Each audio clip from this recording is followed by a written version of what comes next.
This video is sponsored by Linda's barbecue sauce. I got the pineapple jerk. Try this for dinner tonight. Shout out to my sponsors. Linda's barbecue sauce. Make sure y'all check them out on Instagram. Linda's, I appreciate you. Gonna give Bezel, former member of the Diplomats from Philadelphia. I'm gonna give him a call, see if he's answering.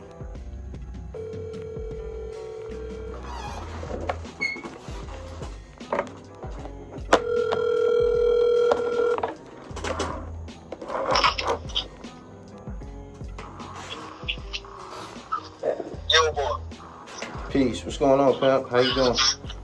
Hey, what's going on? Ain't nothing, man. Just working. We finally got it together and shit. I was pursuing you for about a week, man. My schedule was a little complicated. I just dropped a book. Oh, man. Congrats, man. Yeah. How you doing? How you been doing? I've been chilling, man. Slow motion, same old. For those not familiar with you and your story, I'm gonna interject here and there, but why don't you give everyone a formal introduction? Tell them who you are, tell them where you're from, and how we got to this point. You already know, man. Bezel, Philadelphia. You know what I mean? Everybody know me. I used to cook up in the city. Got on with DIPSET. Been on multiple albums, some Jones albums, JUELZ Santana albums, couple Diplomat albums. Just work with mad people in the industry. Lil Wayne, got shit with Mac Main, Currency, fucking everybody. And that was money back, man. Right. What would you say it is that you specialize in? Because when I seen you in the industry, you kind of was like, you know, a song, a hook type of guy. You was on a lot of hooks. And back in the DVD era, back when I was seeing you on Too Raw from the Streets, you actually a very, very skilled lyricist, which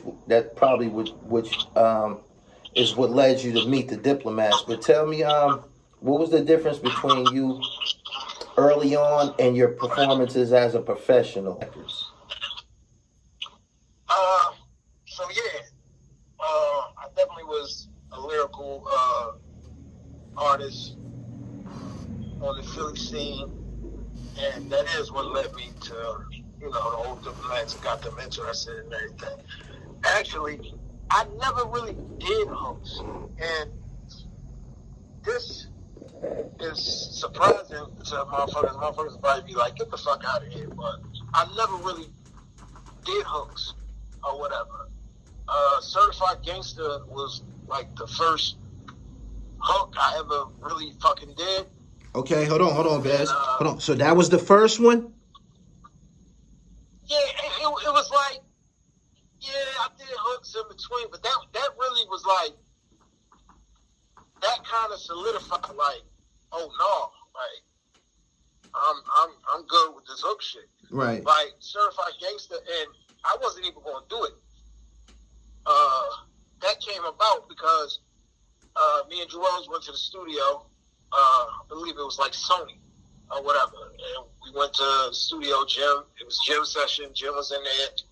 He had Certified Gangsta up. He only had his verse on it, his first verse. And Cam was in there, and Cam was writing or whatever, and then Jim was writing. So I went up to Jim. I'm like, yo, let me get on this joint. Like, because I had Jones with JUELZ already, and me and Jim already had cooked up Jones too. So it was like, it wasn't nothing to really ask him. I'm like, yo, let me get on this show. He's like, well, Flea, talking about Cam.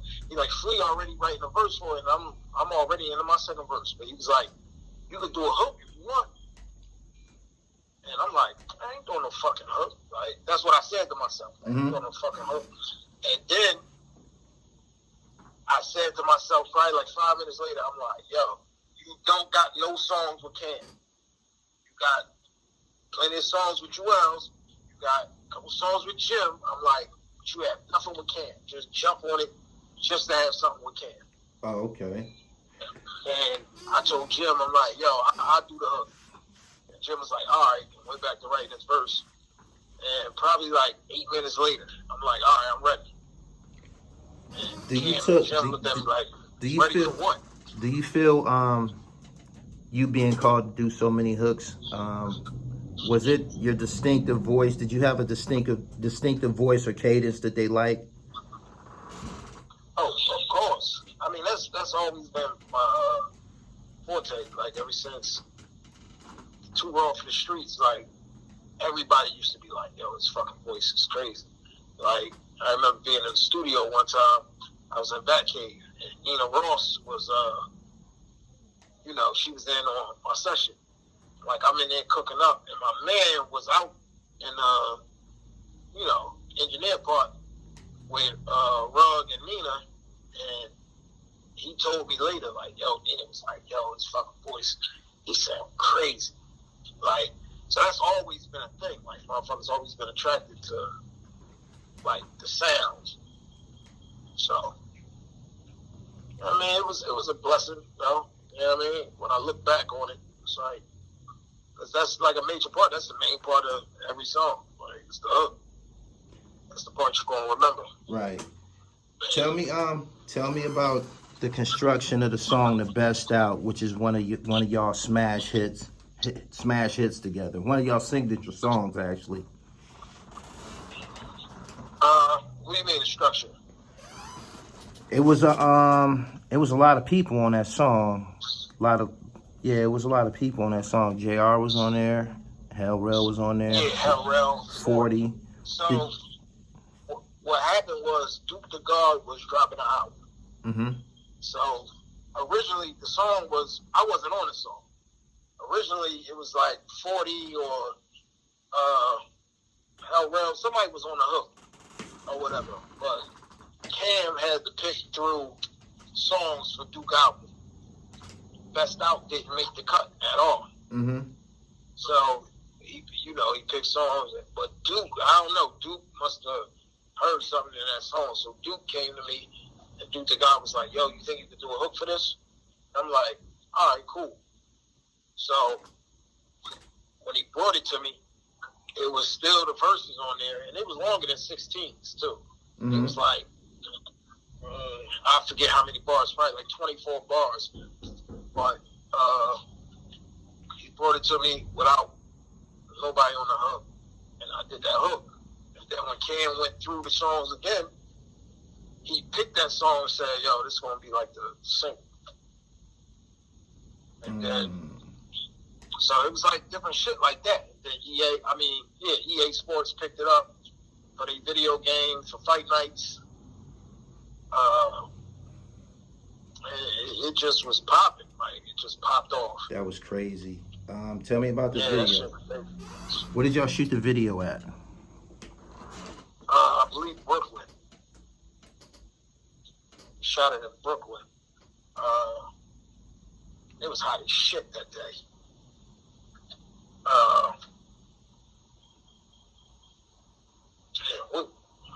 It was in the summertime. Yeah. Brooklyn. A hot ass day, man. Whole fucking that neighborhood, man, it was flooded. Did y'all have a concept? That's a classic video, actually. Nah, we didn't even have no concept. I mean, especially for that part. I mean, right. The concept really was the first half of the video, which was the Get Down, John, with JUELZ and them. Right. That was really the concept part. But our John was just, we was in the empty lot, and we just, you know what I mean? The concept behind it was it was three of them, Cam, JUELZ, Jim, and they kind of passed the torch through the chains. Mm-hmm. It was like they tossed the chains to JR and 40 and Rel or whatever. Like, all right, that's like us passing the torch. So that was like the concept behind that. How long did it take you to write the hook? That hook probably took me about half hour. It was already called The Best Out? Nah. It became The Best Out after your hook? Yeah. Fire. I forget what it was called. It was, I believe 40 was on the hook, if I ain't mistaken. Yeah. How did you meet?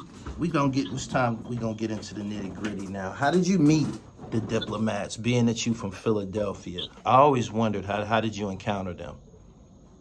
Alright, so, like, before the DIPSET, I used to be in a group, basically the Ape Gang shit. We was called All Pro Entertainment. That's where the Ape part come in, the Ape Gang, All Pro Entertainment. Oh yeah, oh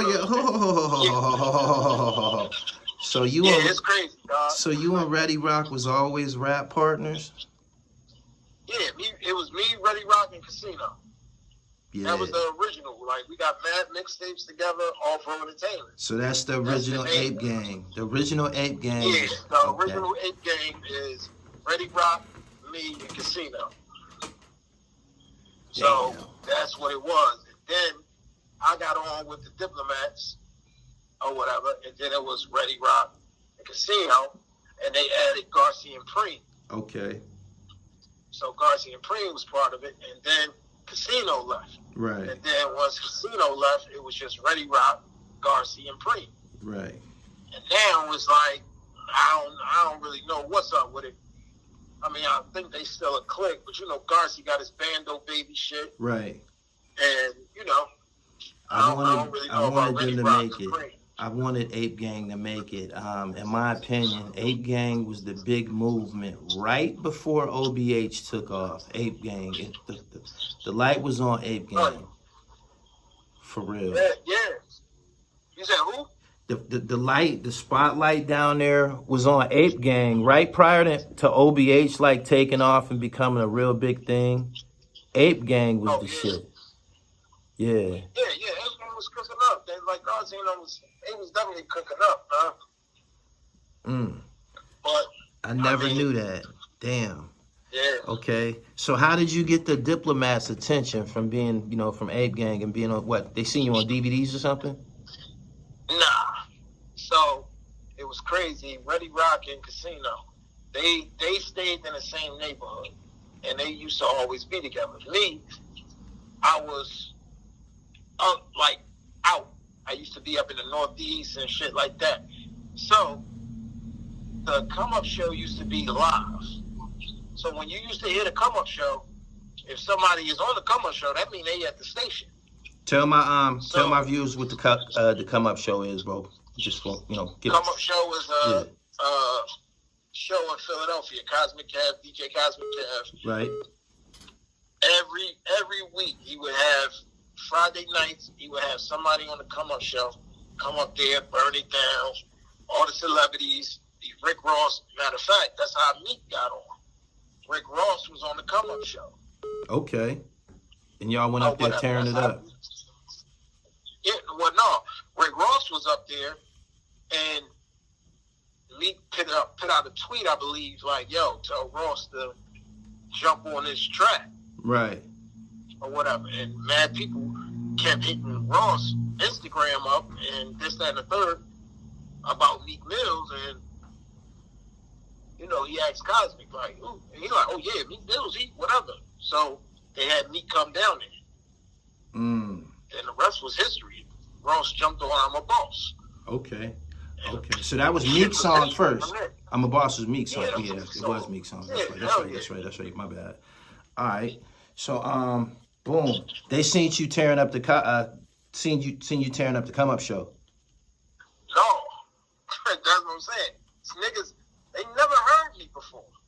They never heard me.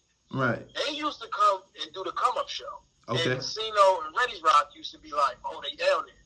So they used to just go down there. Right. Because they was in the same neighborhood. They used to be in like West Wayne. So sometimes they was together and they hear that shit, oh, Jim and them now, they just break out. I'm out of sight, out of mind. I'm up Northeast, Ben Salem, you know what I'm saying? So they used to just break out. So they had the plug, whatever, with Jim and JUELZ. First it started with Jim, and then Casino ran into JUELZ on South Street. And basically was like, yeah, I be hollering at Jim, like Juelz ain't really believe him. That he like, you know, yeah, this and the third, and he like whatever Jim number, and he like Juelz basically like, oh yeah, that is Jim number. He like, yeah, I be hollering at the nigga, like he fucking with us. Right. So it was on a tip like that, and then we went up New York. One time, Jim told us to come up to New York. Still, niggas never heard me. At the come up show, when Ready Rock and C used to go down there, Casino used to go down there, they would rap for them niggas, but they never heard me. So it wound up being we went to New York. Jim like kind of bullshitted us or whatever, and I think when we went to New York, niggas' phones was dead or whatever. So when we got up there, niggas had to use my phone. So niggas used my phone, so I had the number. Okay. So probably been like months went past, and we was in the studio, and I'm at it, like, yo, what's up with them DIPSET niggas? He like, man, they be bullshit, just that and the third. I'm like, well, what's up? Did you pass off the mixtapes? He like, no, I mean, we passed them off. I'm like, did they listen to them? Man, we don't know. I'm like, so they probably never heard me. So I had Juelz's number. I called. That nigga didn't pick up. The answer machine came on. He said, yo, Juelz, beep. As soon as it went beep, I just started spitting. I heard that. I heard that. I heard that story before. Like 60 bars. Yup. I heard that on the voicemail. Yup. That's he called crazy. me back probably like 3 months. Probably like 3 months. He checked his voicemails. He went through his voicemails and he heard me. He called me back like probably like 2 in the morning. It was crazy because I was actually going down Atlanta that morning. But when I called him prior, the voicemail, you know how, whatever, that's what number gets left on the voicemail. So I fucking, it was my baby mom number on the voicemail. And that nigga had called back like 3 in the morning. He's like, oh yeah, this is Juelz, Vice President of Diplomat Records. I'm looking for Bezel, whatever. She like, he ain't here, because I was at my crib. Right.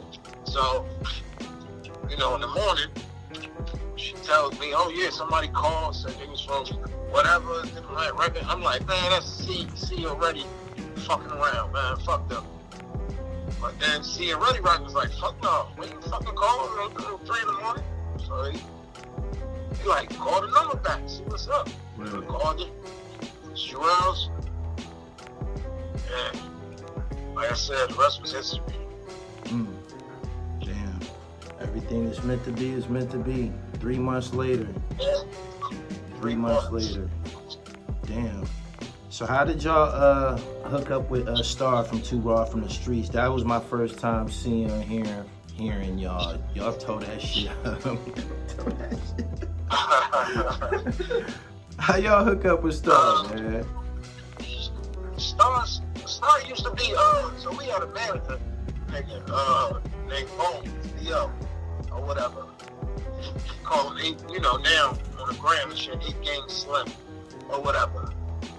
So, he had met Star, and Star used to just come hang out on the block where niggas hustled at. So Star used to just come kick it, all types of shit. And he used to be getting footage too. So he used to always get footage and all types of shit, but he just used to always kick it. He used to just burn shit down. And that's how we really, you know what I mean? We met Star through D.O. I don't really know how he met Star. Star used to be getting footage from everybody. But at this time, we used to be, like, niggas don't know, like, Philly was like untapped market, like, cause like when we used to do the shit with Too Raw for the Streets, we had Chops, Rub, Dutch, Ines, Vodka, Cheap Raw, Cicero, like, our fucking mixtapes used to be fucking crazy, star-studded. Better than albums that was out. Yeah, so our shit used to be crazy. Damn. So, yeah. was crazy. Damn, man. So with that day that y'all shot that the video that I'm speaking of, did you know that shit was gonna go over like that? Or y'all was loaded with them bars? Y'all like, we gonna tear this shit up. Y'all those was written. Y'all already had those in the tuck. That was your first time spitting them. It sounded like it was the first time them shits premiered and shit. Truthfully, I don't even remember. We probably, because back then we used to just write the instrumental. We used to. There was no format of 16 bars. Like we didn't have knowledge of none of that. Right. So we used to write 72, 64s, sometimes bucko 8s, some shit like that. Right. We used to just write bars. Like whenever we stopped, we just stopped. So it like once started the instrumental on, we just start wigging out. I want to see that shit again, man. That specific video gave birth to, I believe, probably the most electrifying punchline I heard on the whole Too Raw from the Street. That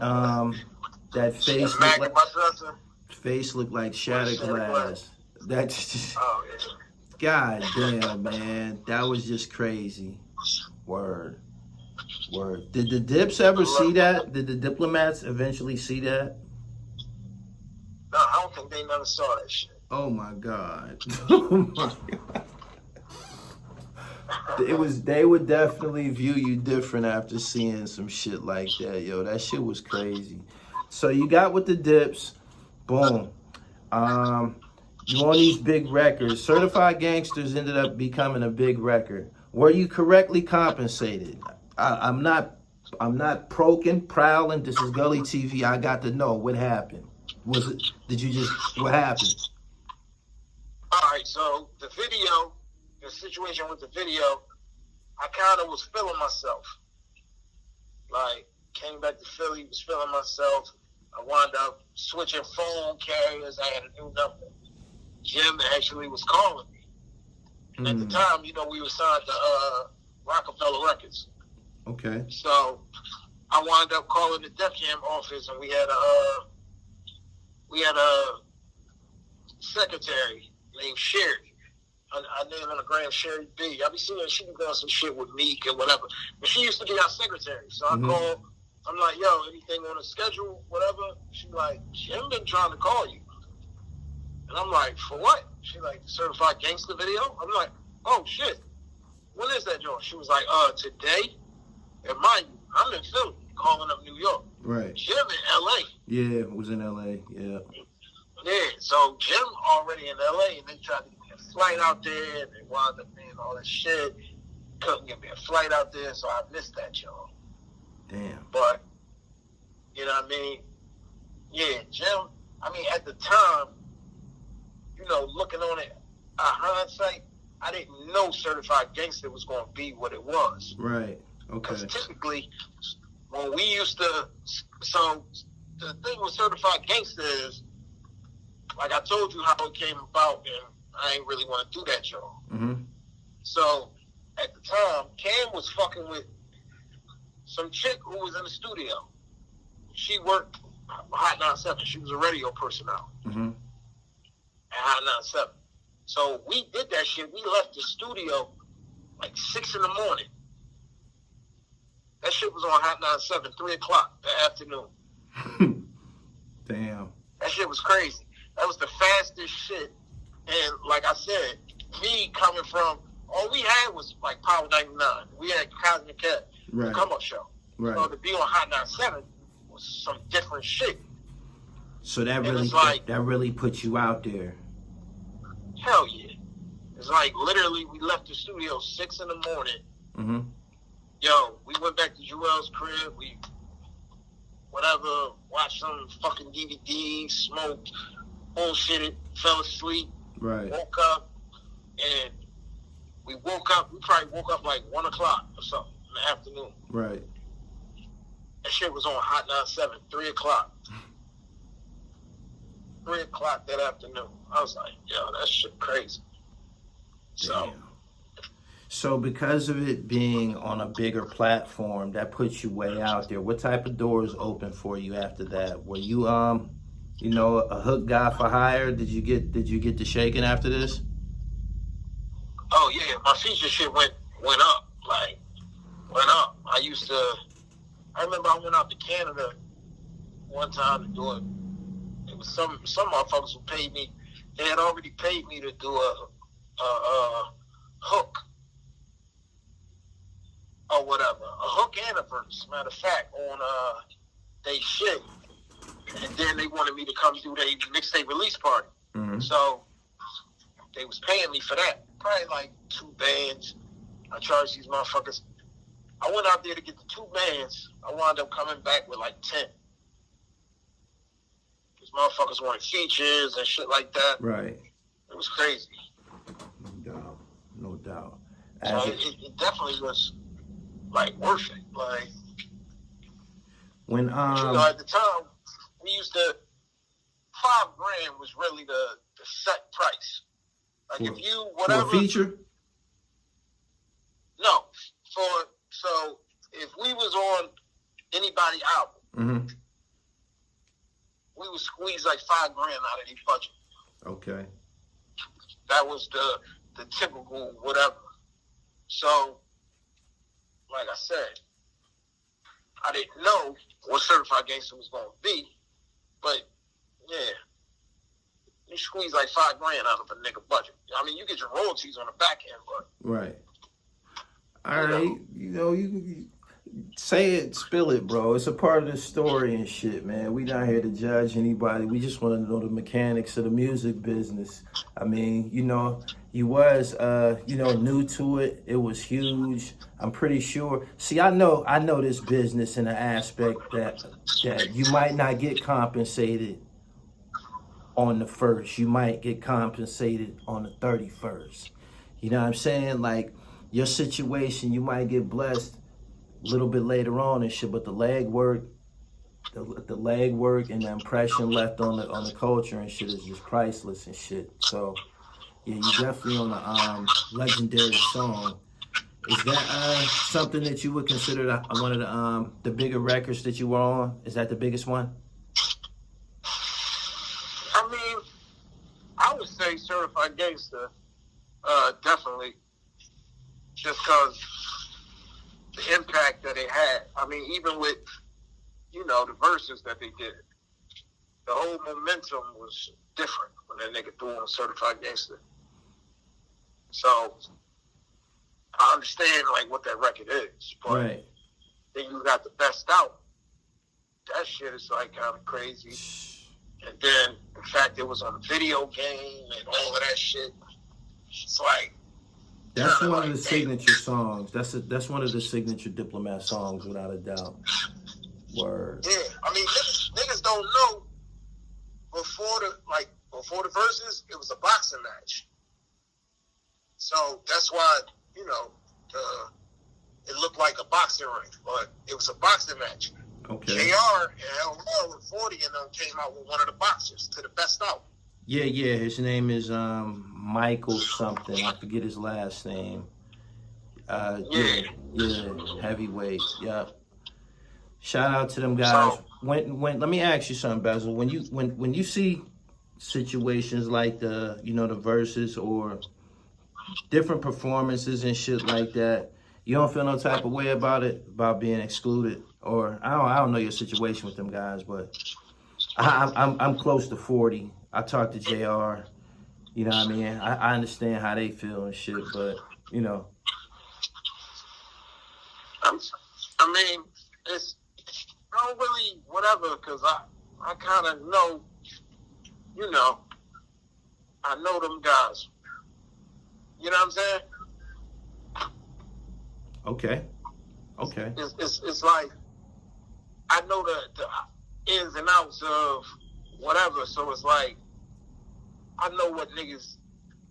First of all, I know how they is with each other, so I've been around that, and then I know how they is when it comes to other shit. Like it's the end of all ends. So I already know, no, niggas ain't trying to break bread. Niggas ain't trying to do this. Niggas, like, really trying to get it where they can get it at. So, you know what I'm saying? Over the years, yeah, I felt some type. Like, damn, niggas performing just, nah, nigga, that's me. Like, you know what I'm saying? But, like I said, it is what it is. Did you watch the Versuz? Did you watch the Versuz? Diplomats versus the Locks? Of course you did. Hell yeah. Yeah, I watched that shit. What did you expect? You said, what did I expect? Yeah. I mean, I expect for the outcome to be what it was. Okay. I ain't expect for it to be that bad, though. Right, me neither. Did you expect to hear the best out? Nah, because neither one of them is on it. And see, that's what I be trying to tell.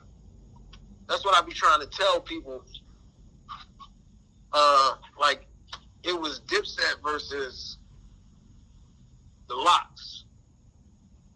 Now, people tend to whatever, which they shouldn't have named it Dipset versus the Locks. It should have been Diplomats. Well, you don't know how the fuck they worded it. But It should have been Diplomats versus the Locks. Dipset is the extended JR, yourself, Hellrail, 40, all of that. That's what I was going to say. Right. But they can't put a label against a group. Like, it wasn't Dipset versus D-Block. Because once you, whatever D-Block, it's like, you get into J Hoods and Nino Mans, and they can add whoever the fuck they want. All these people who was part of D-Block. But that's not what it was. It was them versus the Locks. So I knew Best Out was going to be whatever, because none of them was on fucking Best Out. Right. So I kind of already knew. But I was waiting for Certified Gangster. So when it got played, how did you rep? You like, I knew you was going to play that shit. It's hot. Oh, yeah. But I was waiting for it because, that's going to make my royalties go the fuck up. If there's 1 million people on it, that's 1 million streams. Mm-hmm. Like, you got to figure, that's streams on YouTube, streams on Instagram, streams on pay-per-view, streams on... my shit going up. So I ain't really give a fuck. Like, I'm just looking at it like, let me see if they're going to play this shit. Right. And me personally, how I felt about it, I felt like they wasn't going to even play that shit. Both groups broke records as far as streaming after the battle. So it was a great promotional vehicle for both parties. Seriously. Yeah. I don't think that they're going to have a hard time finding somebody to battle after them. They selling us a Fat Joe, Ja Rule joint. They ain't doing that, man. Damn. What's up with 2021? You still active musically? I ain't really, be truthful, I ain't really been active. I ain't really been whatever, but after that Versuz, man, I'm like, I need to get shaking again. That shit was, real shit. Like, I'm like, I need to get shaking again, man. Like, so. It motivated you? It motivated you? Like, how, what did you get out of it? It excited me. I mean, I'm not a rapper, but in totality, it's the best rap show I ever seen. And I seen Biggie and Pac and all. That shit was crazy. Word. You think so? I mean, I don't know. Probably because I didn't see, like, as far as they shit, like, Dipset. Yeah. Maybe because I've been around it. Yeah. And I done seen the performances over and over and over and over again. So it's no thrill to Maybe you. that was the aspect, but I was more or less like, the Locks. Seeing them performing, it's like, man, that's some shit. But I don't know. know, I just thought it was going to be something different. Right. I honestly thought that it was going to be a star-studded event. The Lots was going to pull people out. I thought fucking Jim and Cam and Els and those was going to pull motherfuckers out. Right. But it just ain't happen like that. And I think for New York City, for them to be the caliber, I think it should have been more like a show. But I don't know. It came off like Kissing them had something to prove. Like, get the fuck out of here. Yeah, they tore them up. Niggas popping too much shit. Word. So that's what I took it as. But it should have been a show. It should have been like for New York City. It was at Madison Square Garden. Right. It was them two motherfucking groups. Like, and all the rappers, like, you see who the fuck was in the crowd. All the rappers was there. Yeah. They there. Yeah. They in New York. So y'all can easily pull motherfuckers up. So I thought, like, JUELZ was going to do Time Ticking and bring out Davies and Bobby Shmurda and Roddy Rebel. You know what I mean? Oh. I thought it was going to be mad shit going on. I thought Puff was going to come out. Oh. I thought Puff was going to come out with both sides. I thought Puff was going to come out and do Benjamins with fucking the Lots and then do What You Been Drinking On with Jim. Like, I thought it was going to be a show, but it really wasn't. Nah, that was warfare. That was warfare. Yeah. That nigga Kiss came war ready. So let me ask you something. You say you ready to get shaken again. How long have you been at a hiatus?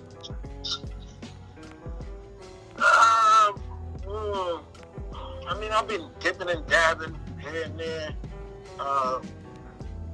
Like, last couple years, I've been, I got started my own business, so I've been, like, focusing on that.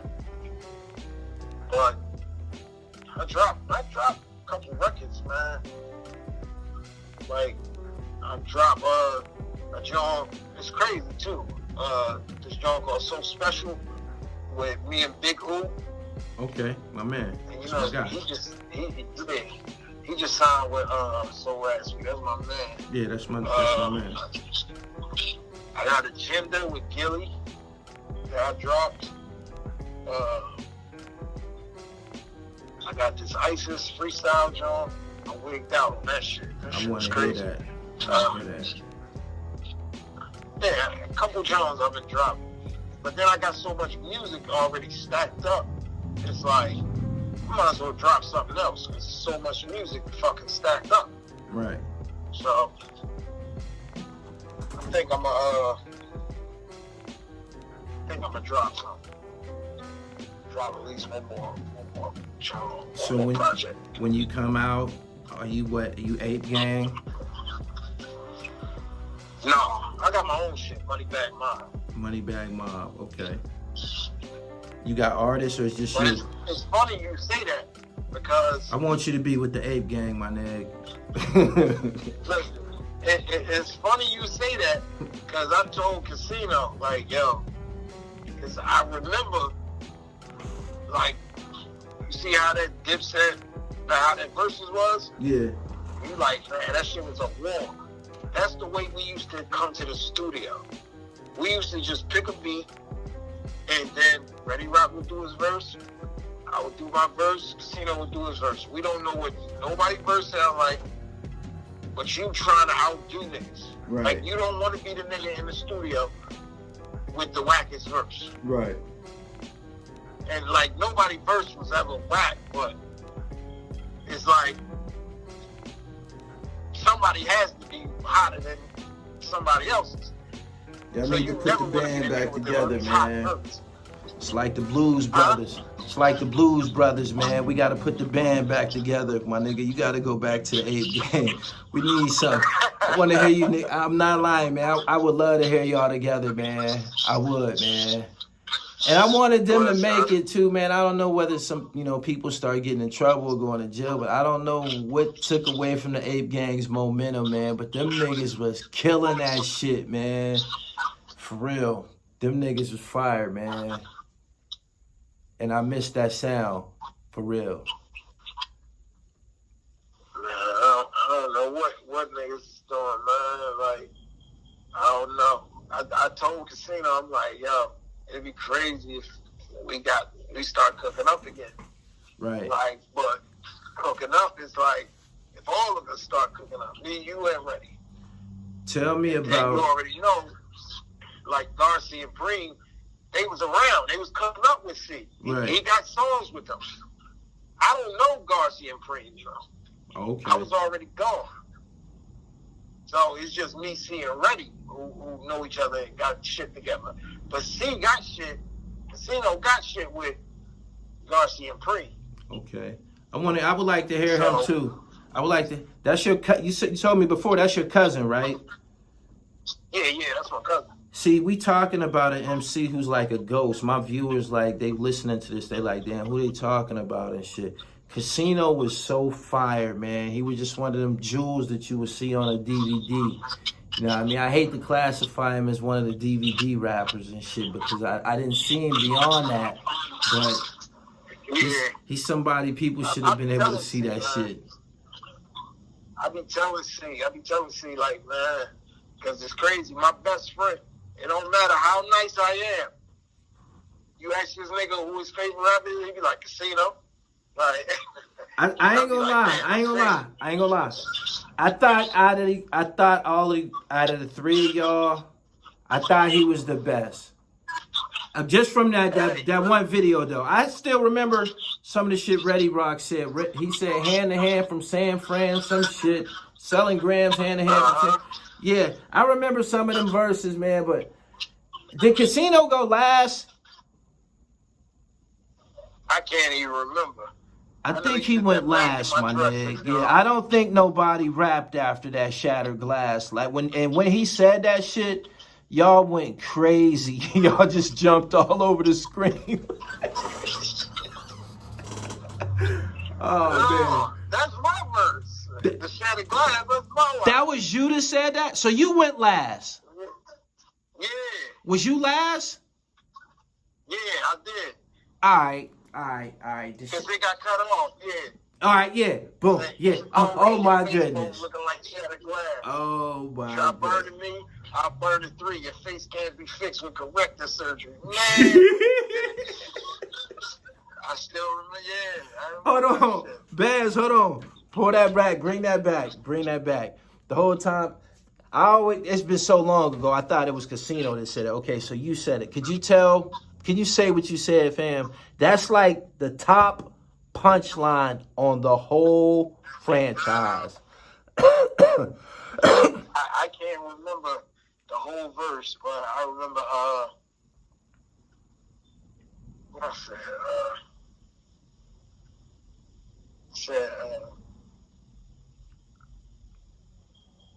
Damn, man, you got me thinking. Classic material. Something. I clap your ass. Ape Chrome, man, your face bone looking like Shattered Glass. You try burning me, I burn it 3. Your face can't be fixed with corrective surgery or some shit. Crazy. Crazy.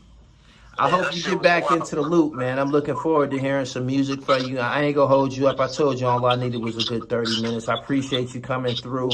When the Versus battle came up, all of the other members of the Diplomat brand names started to be mentioned and circulate online. I'm pretty sure you felt it, heard it. So I wanted to get you on here, man, and let you know that we looking forward to hearing from you, though. Word up. Yeah, we got some shit coming, man.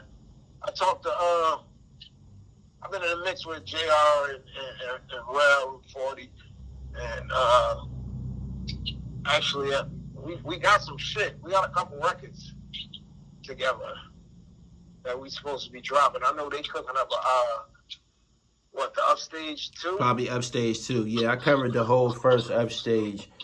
Free A Mafia. Shout out to A Mafia. Keep your head up, man. That's my man. Shout out A Mafia, man. Free that nigga.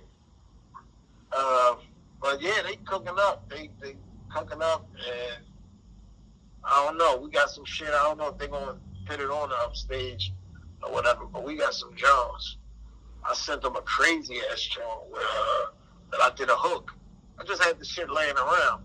The fucking hook was crazy. Or whatever. I sent that over to him. And then JR sent me a JUELZ Beats track that he had.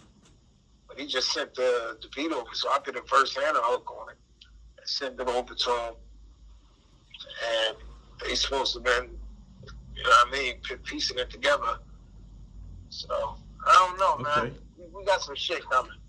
Tell my listeners where they can find you at on social media so you can keep up with your activities. On Instagram, real J Bezel, the THE_, real _JAYBEZEL.